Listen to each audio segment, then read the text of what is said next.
Salam sejahtera, jemaat sekalian. Bertemu kembali dengan saya, Pendeta Chandra Gunawan.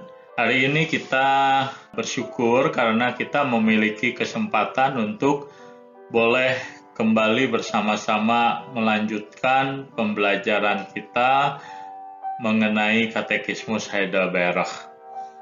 Dan dalam kesempatan hari ini kita akan mencoba untuk memikirkan mengenai makna dari perintah Tuhan kepada umat Tuhan untuk memeliharakan hari Sabat.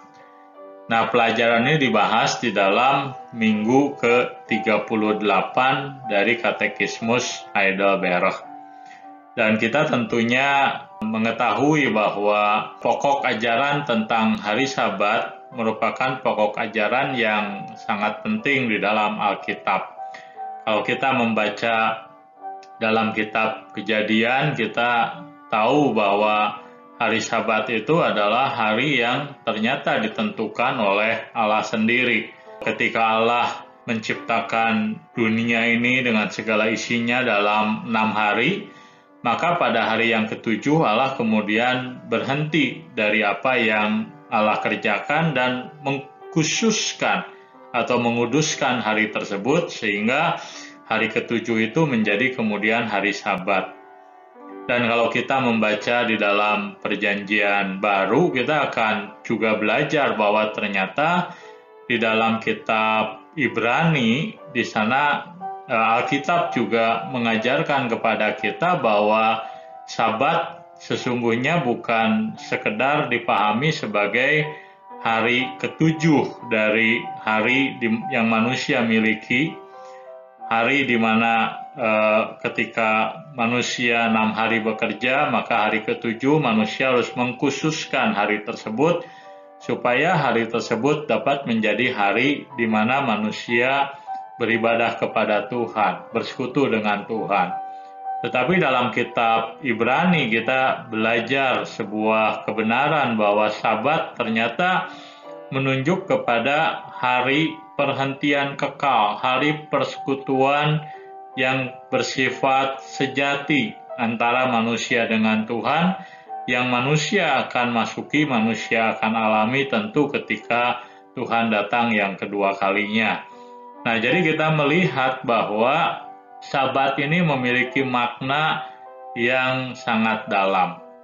Dan hari ini di dalam pelajaran Katekismus Heidelberg Hari Tuhan ke-38, kita akan mencoba memikirkan bagaimana orang-orang Kristen harus memahami dan harus menerapkan prinsip di balik perintah Tuhan terhadap hari Sabat.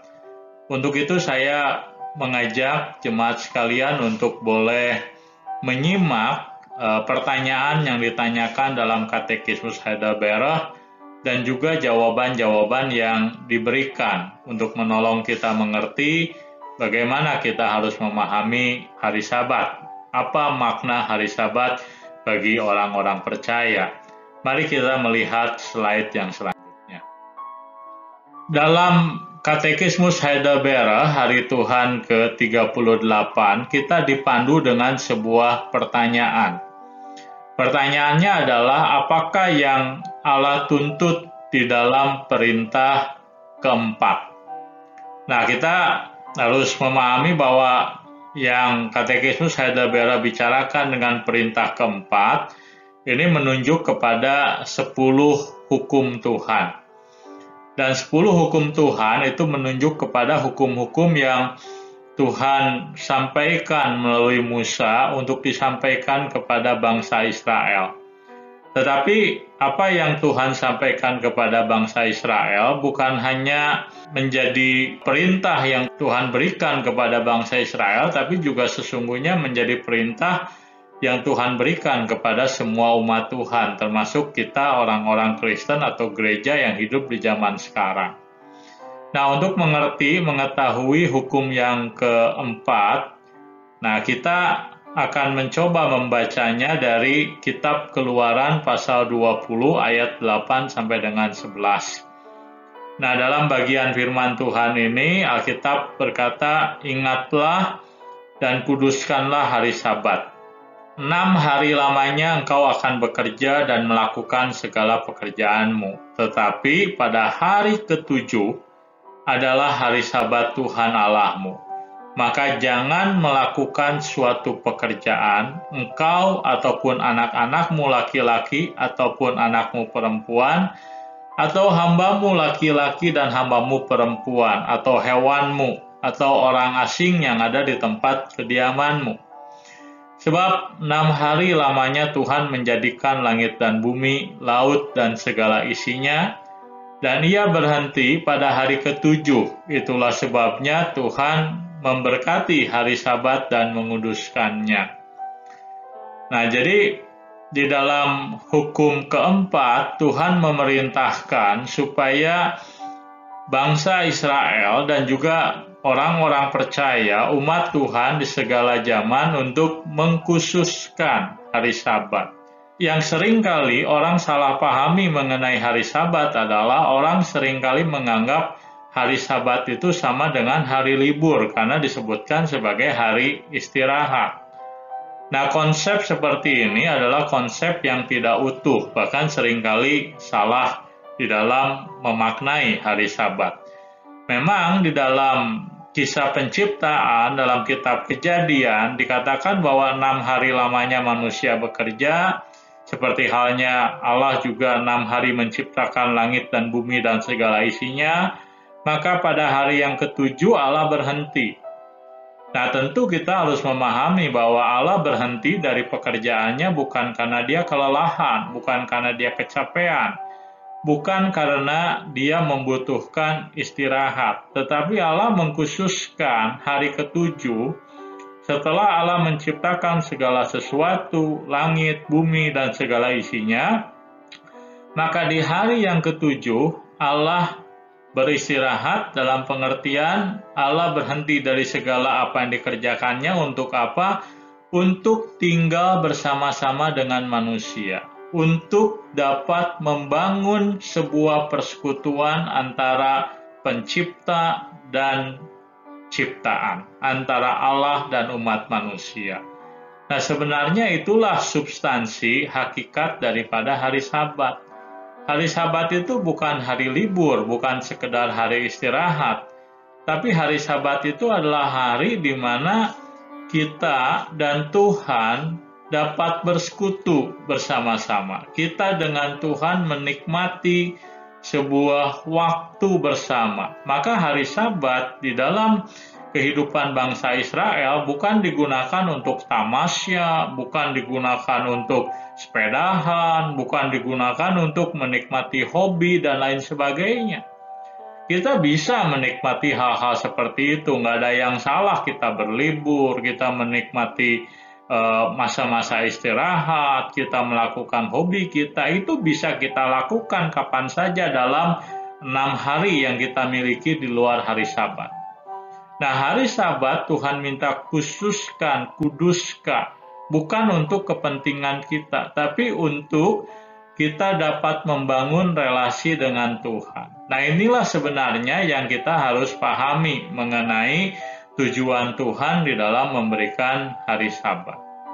Nah, sekarang kita akan mencoba mempelajari apa yang katekismus jelaskan mengenai makna yang terkandung dalam perintah keempat ini. Perintah dari Tuhan supaya kita menguduskan hari Sabat. Mari kita lihat slide berikutnya.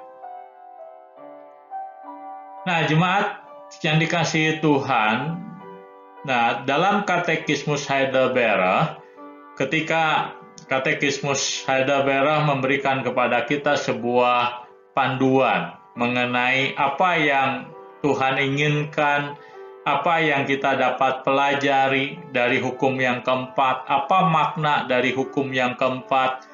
Nah, maka dalam katekismus Heidelberg diberikan 2 jawaban. Nah, itu yang akan kita pelajari pada kesempatan hari ini. Nah, jawaban yang pertama dikatakan bahwa agar pelayanan Injil dan pendidikan tentangnya dipertahankan, dan khususnya pada hari Sabat.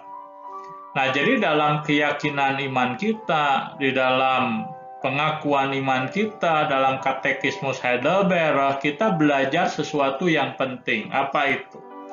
Bahwa orang-orang percaya dalam hari-hari hidupnya, orang percaya memiliki berbagai kesempatan untuk boleh mendengarkan berita Injil, boleh men-sharingkan Injil, boleh memproklamasikan Injil, boleh belajar firman Tuhan, boleh menikmati didikan Tuhan melalui saat teduh pribadi. Nah, semuanya itu boleh dilakukan oleh orang-orang percaya setiap hari.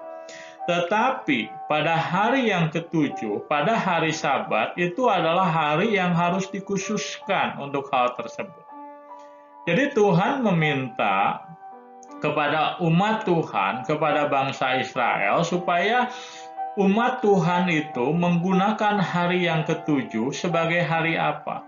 Sebagai hari di mana mereka bukan secara pribadi, tetapi secara komunal, bersama-sama mengikrarkan pengakuan iman mereka, mendengarkan berita Injil, menikmati pendidikan, pembelajaran firman Tuhan bersama-sama. Nah, jadi kunci daripada peringatan Sabat adalah apa? Ini adalah sebuah ibadah yang dilakukan secara komunal, secara bersama-sama. Maka di dalam katekismus Heidelberg diajarkan bahwa Sabat itu penting. Peringatan Sabat, perayaan Sabat itu adalah sebuah ibadah bersama, sebuah ibadah komunal, di mana dua hal yang harus dikerjakan pada hari Sabat oleh gereja. Pertama, bahwa gereja harus memberitakan Injil, mengajarkan Injil, memperdengarkan Injil. Nah, bagaimana caranya gereja dapat memperdengarkan Injil? Maka jawabannya adalah dengan memberitakan firman Tuhan, dengan mengajarkan firman Tuhan, dengan memberitakan dalam khotbah-khotbah yang disampaikan mengenai apa yang Tuhan ingin sampaikan kepada umat manusia. Itulah Injil dalam pengertian yang paling hakiki. Nah, maka di dalam perayaan Sabat, dalam peringatan Sabat, dalam ibadah komunal, orang-orang percaya boleh mendengarkan terus-menerus mengenai berita Injil, berita firman Tuhan. Dan yang kedua, orang-orang percaya di dalam peringatan Sabat, di dalam hari Sabat, di dalam ibadah, mereka menikmati yang namanya pendidikan bersama. Ada hamba Tuhan yang Tuhan panggil untuk mengajar orang-orang percaya, bukan hanya pribadi, tapi bersama-sama, secara komunal, seperti di dalam juga gereja mula-mula. Ketika orang-orang percaya menerima karunia Roh Kudus, mereka berkumpul, mereka mendengarkan pengajaran rasul-rasul bersama-sama. Dan itulah yang harus dilakukan pada hari Sabat. Dan inilah yang disebut sebagai hari perhentian. Nah, maka jelas sekali bahwa dalam pengakuan iman kita, di dalam pengajaran iman kita, dalam katekismus Heidelberg, ibadah hari Sabat itu bukan hari libur sekali lagi. Itu bukan hari di mana kita boleh menikmati piknik, boleh menikmati kesenangan-kesenangan yang kita tidak bisa nikmati pada hari libur. Kita boleh rekreasi, kita boleh menikmati hal-hal yang menyenangkan, tapi itu bisa kita lakukan di luar hari Minggu, di luar hari ibadah.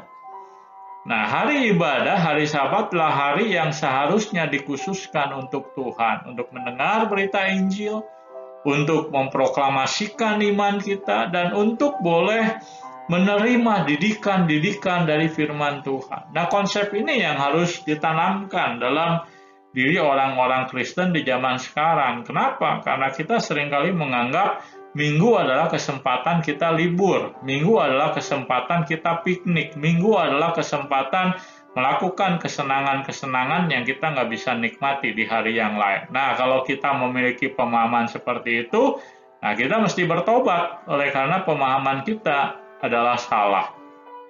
Nah, maka dikatakan oleh katekismus Heidelberg, karena kita mengerti bahwa hari Minggu, bahwa hari Sabat, nah dulu memang Sabat pada mulanya hari Sabtu. Tapi kemudian di dalam Perjanjian Baru kita belajar bahwa ternyata umat Tuhan beribadah pada hari Sabtu, tapi juga pada hari Minggu.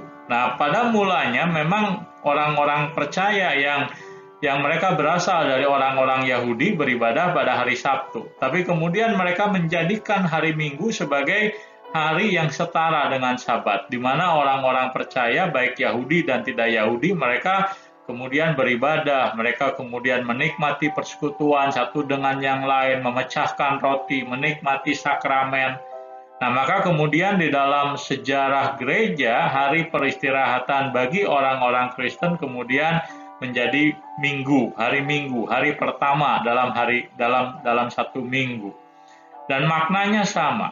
Nah, maka dikatakan ketika orang-orang percaya mengerti bahwa Sabat itu bukan hari libur, bukan hari kesenangan, tapi Sabat itu merupakan hari di mana kita beribadah kepada Tuhan, maka orang-orang percaya kemudian menikmati, menjadikan hari ini sebagai hari di mana kita datang ke gereja dengan rajin.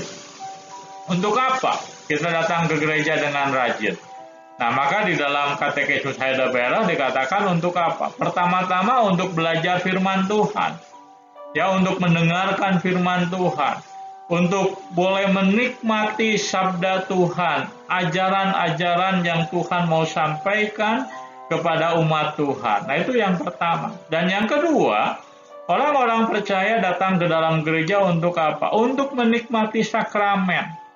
Sakramen itu apa? Nah, kita sudah belajar bahwa sakramen itu memiliki berbagai makna. Salah satunya, sakramen adalah alat anugerah, instrumen yang Tuhan gunakan untuk mempertumbuhkan, memberi makan kerohanian kita.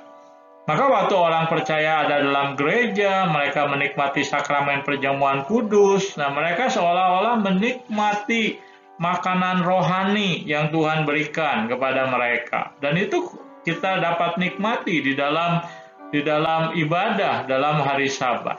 Dan bukan hanya itu, kita di dalam hari Sabat juga dalam ibadah kita dapat berseru kepada Tuhan, berdoa bersama, memuji Tuhan bersama.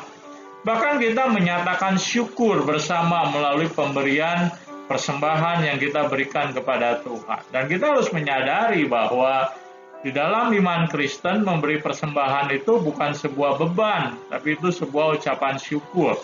Kita diberi kesempatan menikmati ucapan syukur kita kepada Tuhan. Nah, itulah tujuan kita memperingati Sabat yang pertama. Supaya kita belajar firman Tuhan, supaya kita menikmati sebuah ibadah komunal bersama. Kita menikmati sakramen, kita berdoa bersama, kita boleh menyatakan syukur bersama. Maka hari Minggu adalah hari yang istimewa. Tentu di hari Minggu kita tidak sepanjang waktu beribadah. Tapi di hari Minggu kita bisa menggunakan barangkali pagi atau siang hari untuk beribadah kepada Tuhan. Dan pada sore hari atau pada malam hari kita bisa beribadah bersama dengan keluarga kita. Dengan kata lain, hari Sabat adalah hari di mana kita dan keluarga kita beribadah kepada Tuhan. Nah, pahami ini maka kita akan mengerti makna daripada hukum Sabat. Nah, kita akan melihat alasan yang kedua, makna yang kedua dari hari Sabat. Mari kita lihat slide berikutnya. Nah, ini adalah jawaban kedua dalam Katekismus Heidelberg mengenai makna Sabat. Nah, apakah makna Sabat, pentingnya Sabat di dalam kehidupan orang-orang percaya? Maka dalam Katekismus Heidelberg dikatakan, ditegaskan bahwa agar di dalam seluruh hari dari hidupku, aku berhenti dari perbuatan-perbuatanku yang fasik dan membiarkan Tuhan bekerja di dalam hidupku dengan Roh Kudus-Nya dan dengan memulai Sabat yang kekal di dalam hidup ini. Nah, maksudnya bagaimana? Nah, maksudnya kita nggak boleh lupa bahwa Sabat itu bukan sekedar hari di mana kita beribadah kepada Tuhan. Tapi Sabat adalah hari di mana kita merayakan kebangkitan Tuhan. Dan kita harus tahu apa yang terjadi saat Tuhan bangkit. Saat Tuhan bangkit, nah kita belajar bahwa saat Yesus mati, Yesus mematikan dosa-dosa manusia. Dosa dibuat tidak lagi berkuasa atas hidup kita.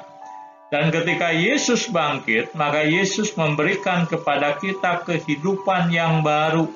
Yesus memberikan kepada kita sebuah kehidupan yang lepas dari belenggu dosa dan mampu hidup bagi Allah.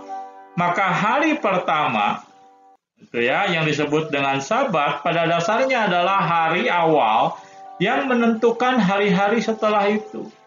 Nah, hari pertama adalah hari di mana kita dilepaskan dari perbudakan dosa, diberikan kemenangan. Itu berarti bahwa setelah hari pertama itu, hari kedua, ketiga, dan seterusnya adalah hari-hari di mana kita akan menikmati kemenangan.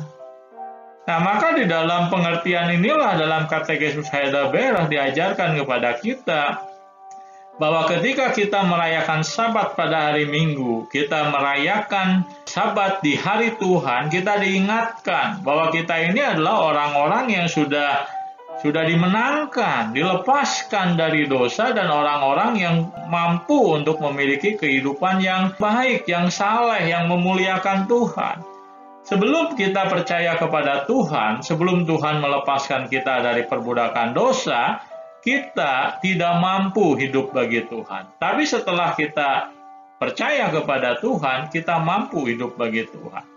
Nah, maka di dalam hari Sabat, di hari pertama, di minggu itu, di hari pertama setiap minggu, kita diajak untuk mengingat bahwa kita ini sudah dilepaskan dari perbudakan dosa.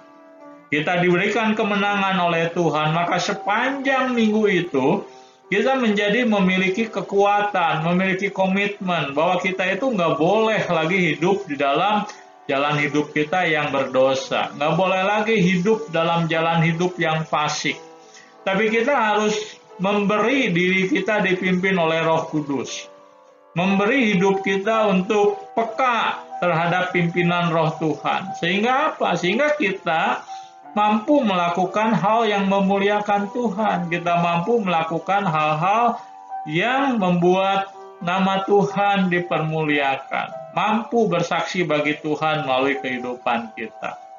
Itulah Sabat kekal, itulah Sabat sejati, itulah Sabat yang kita rayakan setiap minggu, yang terus akan kita rayakan sampai Tuhan datang yang kedua kalinya.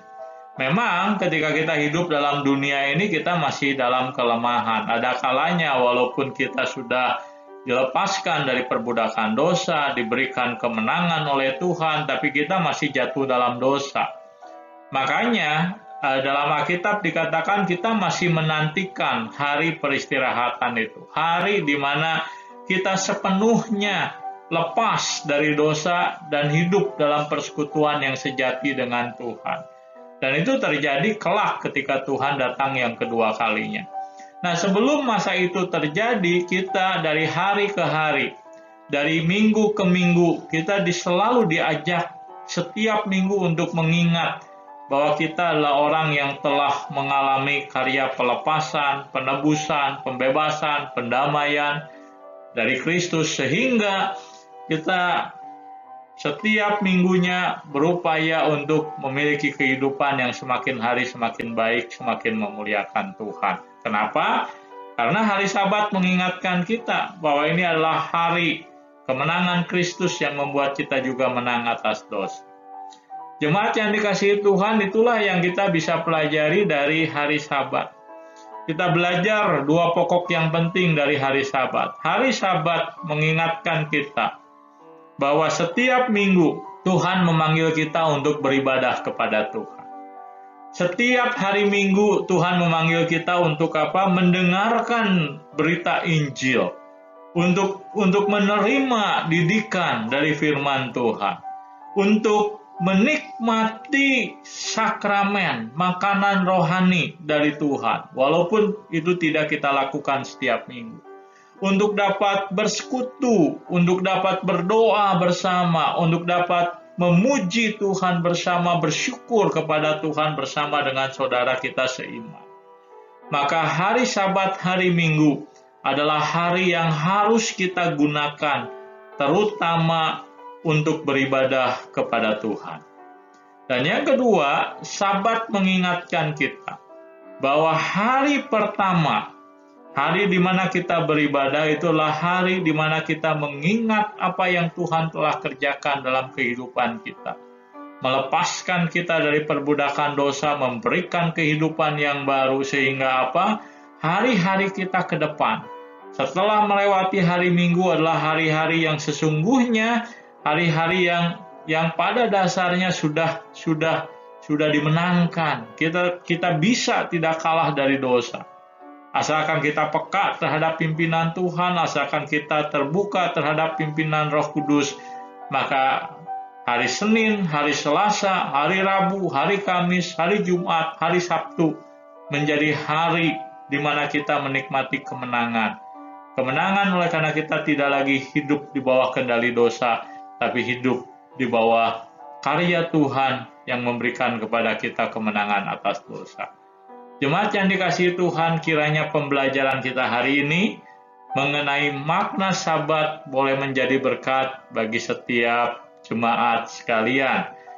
Dan doa dan harapan saya adalah jemaat sekalian boleh menjadi orang-orang percaya yang mengerti panggilan Tuhan dalam hidup kita untuk tetap setia beribadah kepada Tuhan dan bertumbuh dalam mengikut Tuhan.